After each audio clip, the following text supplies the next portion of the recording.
Welcome to Guide Guru. We hope this video helps. You begin by organizing the pages in their final order. You want no surprises later. Once ordered, clamp the stack tightly so edges align within 1/16 of an inch. This keeps the book straight.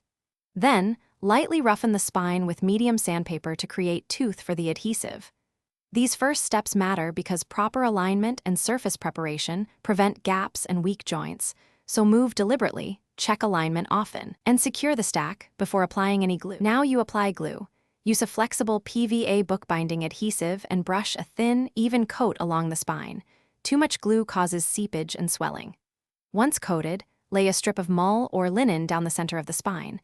This reinforces the joint and binds signatures together. Immediately clamp the stack into a book press or between boards with a caul to distribute pressure.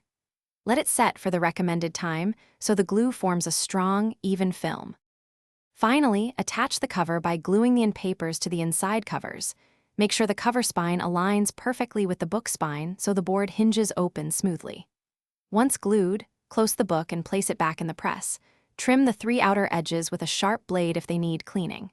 If pages shift or the spine bumps, reopen gently, realign the stack, and reclamp for another 30 to 60 minutes.